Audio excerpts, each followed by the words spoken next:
잠시 이런 상황을 상상해 보세요. 당신은 지금 주방에 서 있습니다. 저녁 7시 그녀가 들어오는데 표정이 심상치 않습니다.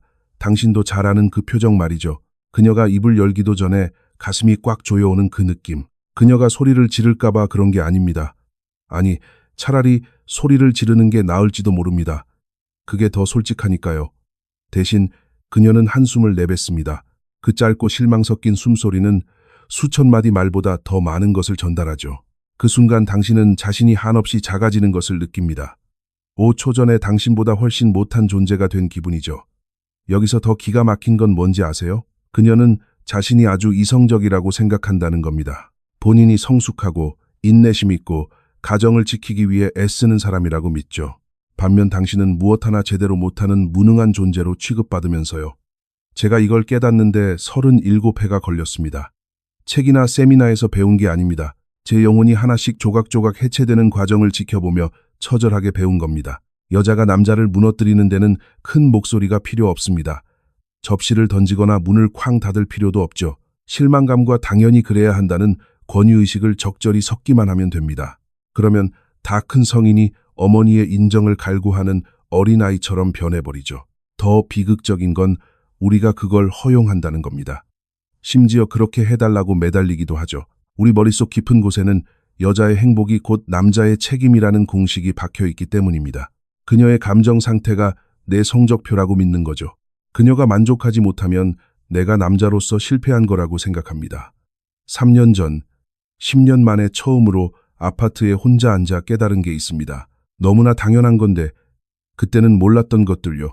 지난 10년간 제가 내린 모든 결정들, 어떤 직업을 가질지, 무슨 옷을 입을지, 아침으로 뭘 먹을지까지도 전부 그녀가 어떻게 생각할까? 라는 필터를 거쳤더군요. 내가 무엇을 원하는지, 나에게 무엇이 최선인지가 아니라 어떻게 해야 그녀가 행복할까? 어떻게 해야 그 표정을 안 볼 수 있을까? 어떻게 해야 그 한숨 소리를 멈출 수 있을까? 도대체 얼마나 더 해야 충분한 걸까? 답을 알고 싶으세요? 정답은 없다입니다. 당신을 파트너가 아닌 프로젝트로 보고 인간이 아닌 서비스 제공자로 보며 남자가 아닌 언제든 실망을 안겨줄 존재로 보는 사람에게는 그 무엇도 충분하지 않습니다. 우리는 모두 아름다운 거짓말에 속아왔습니다. 네가 더 많이 사랑하고 더 많이 희생하고 더 많이 가져다 주면 그녀도 결국 내 가치를 알아줄 거야. 예전처럼 다정한 사람으로 변할 거야. 라는 동화 같은 이야기 말이죠. 하지만 현실은 이렇습니다. 잘 들으세요. 이게 당신의 고통스러운 시간을 줄여줄 테니까요. 당신이 더 많이 줄수록 그녀는 당신을 덜 존중합니다. 당신이 더 많이 희생할수록 그녀는 더 많은 것을 당연하게 요구합니다. 당신이 그녀를 기쁘게 하려고 애쓸수록 그녀는 당신의 유약함에 역겨움을 느낍니다. 이건 시스템의 오류가 아니라 처음부터 그렇게 설계된 구조입니다. 이 파괴가 어떻게 일어나는지 설명해 드릴게요. 당신도 모르는 사이에 이미 겪고 있을지 모릅니다. 시작은 평가절하입니다. 당신이 하는 모든 일을 사소하고 당연한 것으로 만드는 기술이죠. 당신이 일주일에 50시간, 60시간, 70시간을 일한다고요? 그건 남자가 당연히 해야 할 일입니다. 집안일을 돕는다고요? 그건 성인으로서 기본이죠. 아이들과 시간을 보낸다고요? 아빠로서 당연한 거 아닌가요? 칭찬이라도 바라는 건가요? 당신이 근사한 저녁 식사를 준비하면 다른 남편들은 파리 여행을 계획합니다. 꽃을 사다 주면 색깔이 마음에 안 든다고 하거나 뭔가 잘못해서 찔리는 게 있느냐고 묻죠. 관계에서 감사가 얼마나 빨리 사라지는지 보세요. 그녀가 진심으로 당신에게 고맙다고 말한 게 언제인가요? 건성으로 던지는 대답 말고 당신의 존재와 당신이 짊어진 무게에 대한 진심 어린 존중 말입니다.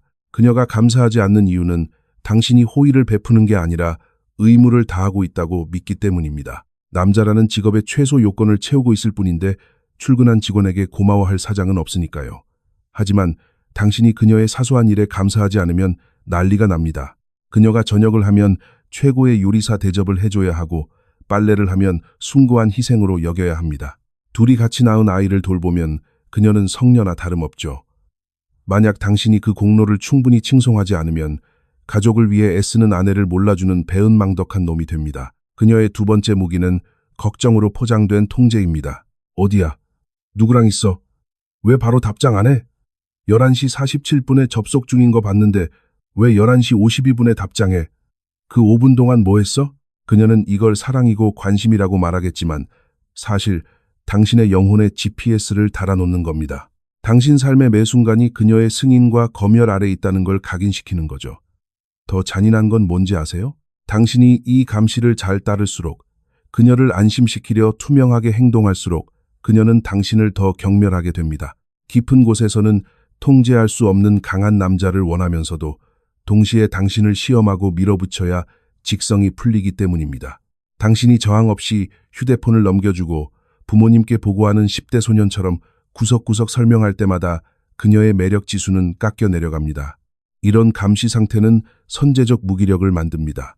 당신은 잘못된 일이라서가 아니라 설명하는 게 피곤해서 아예 행동을 안 하게 됩니다. 친구와 맥주 한잔하는 것도 나중에 겪을 신문이 무서워 포기하죠. 퇴근길을 바꾸지도 않습니다. 10분 늦게 오면 이유를 대야 하니까요. 헬스장도 안 갑니다. 누구한테 잘 보이려 하느냐는 소리를 들을 게 뻔하니까요. 그렇게 당신의 세계는 서서히 좁아져 결국 그녀 옆자리, 그녀가 원하는 모습으로만 남게 됩니다. 사실상 아무것도 아닌 존재가 되는 거죠. 이제 갈등에 대해 말해봅시다. 매일같이 벌어지는 이 소리 없는 전쟁 말입니다. 모든 대화는 지뢰밭이고 모든 상호작용은 싸움의 불씨가 됩니다. 하지만 기억하세요. 이건 설거지나 우유 심부름 때문이 아닙니다. 권력 싸움입니다. 당신이 어디에 속해 있는지 확인시키려는 겁니다. 당신을 항상 방어적이고 불안한 상태로 두어 언제나 사과하고 해결하려고 애쓰게 만드는 거죠. 그녀는 감정적 테러의 달인입니다. 어떤 버튼을 눌러야 당신이 반응하고 목소리를 높일지 정확히 압니다. 그래야 본인이 피해자가 될 수 있으니까요. 당신이 대화를 피하면 무관심하다고 비난하고 대화에 응하면 끝도 없는 논쟁으로 당신을 기진맥진하게 만듭니다. 결론을 내는 게 목적이 아닙니다. 당신의 감정적 에너지를 바닥나게 해서 지금 무슨 일이 벌어지고 있는지 깨달을 힘조차 없게 만드는 게 목적입니다. 그렇게 당신이 완전히 방전되었을 때 그녀는 요구사항을 쏟아냅니다. 더 낭만적이어야 해. 돈을 더 벌어와야 해. 집안일도 잘해야 하고 아이들과도 놀아줘야 해. 그러면서도 본인만의 공간은 지켜줘야 하죠. 침대에서는 거칠어야 하지만 동시에 섬세해야 합니다. 강하면서도 취약해야 하고 독립적이면서도 오직 그녀에게만 헌신해야 합니다. 이 불가능한 요구들을 동시에 만족시키지 못하면 당신은 또다시 실망스러운 남자가 됩니다.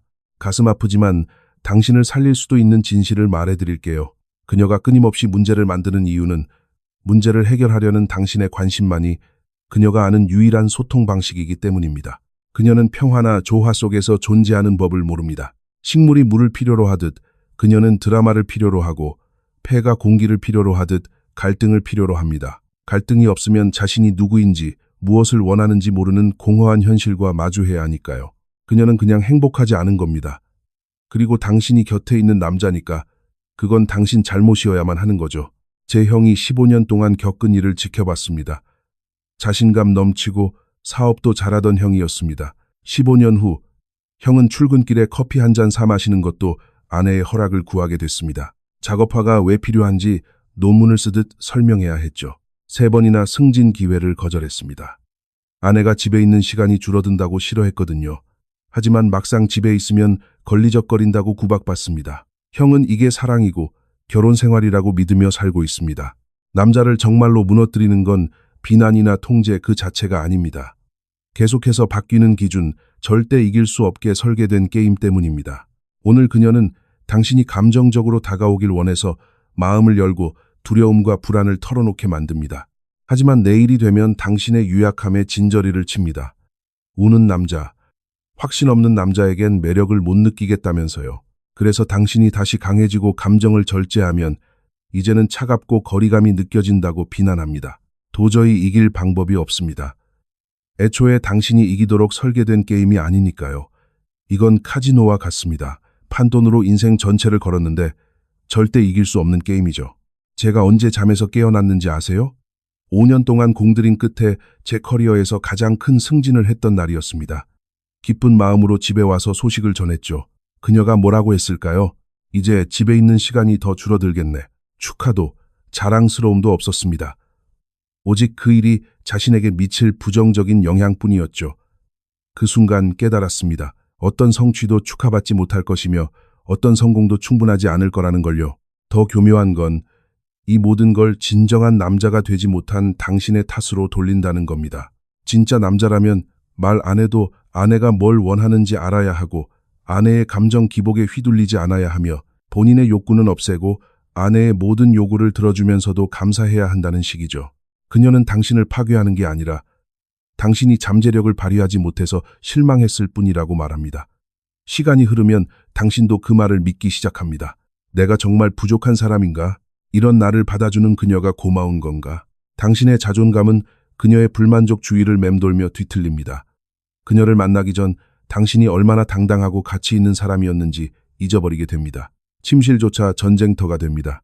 먼저 다가가면 성욕에 미친 짐승 취급을 받고 가만히 있으면 매력이 없다거나 딴 여자가 생겼느냐는 취조를 당합니다. 잠자리 자체가 당신의 수행 능력을 평가받고 등급이 매겨지는 시험장이 됩니다.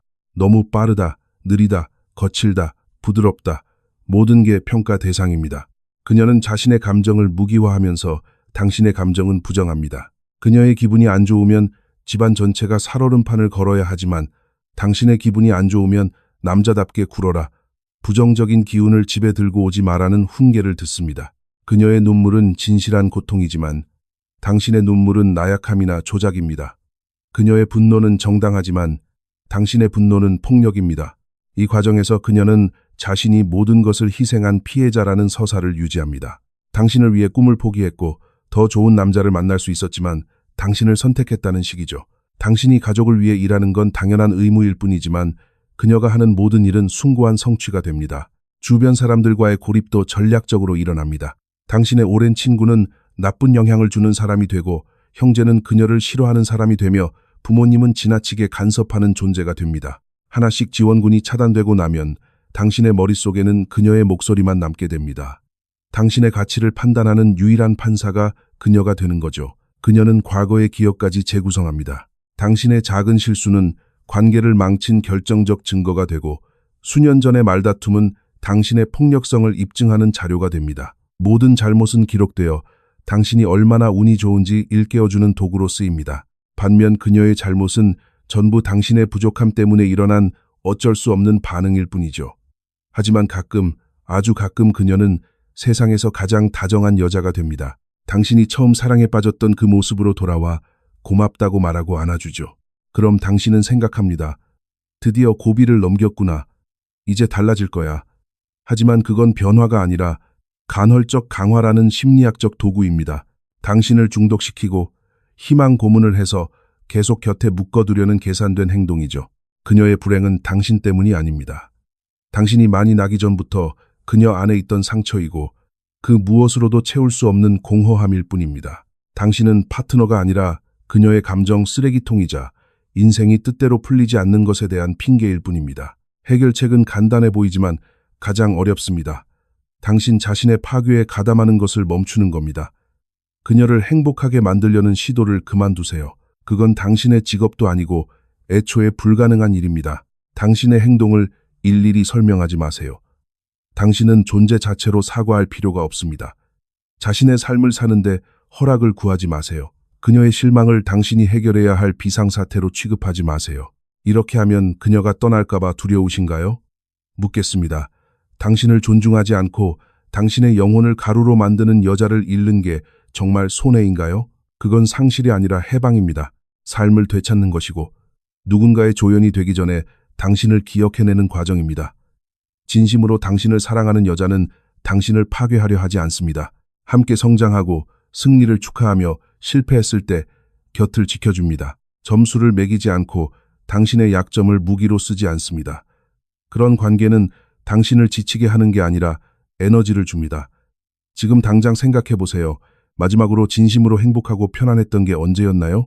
그때 그녀가 곁에 있었나요? 아니면 혼자였거나 친구들과 있었나요? 그녀가 없을 때 마음이 가볍고 그녀가 돌아올 때 마음이 무거워진다면 그게 답입니다. 당신에게는 단 한 번의 인생이 있습니다.